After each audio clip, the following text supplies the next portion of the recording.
in charge of LSA and LFA, and so the one who prepare some documents and serve as the secretary. Okay, next Boson. Boson is in charge of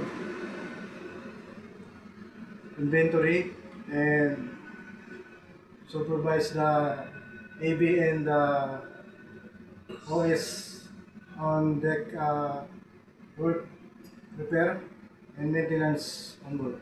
okay. Next, able-bodied seaman. Able-bodied seaman, he's in charge for the deck machinery maintenance and for the mooring, and also help the operation and also help the officers on navigation and watch during restricted visibility and during night watch. Okay, next, ordinary seaman. In charge in maintenance such as painting, deck cleaning, chipping, rust, and also assist ABs and officers. DPA.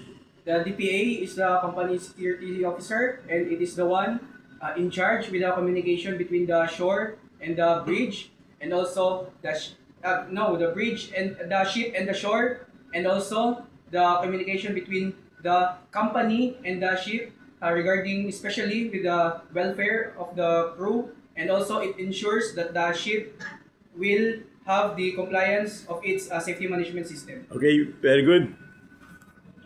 Okay, gentlemen, please subscribe my YouTube channel, Cap EB Pinball TV. Thank you and God bless.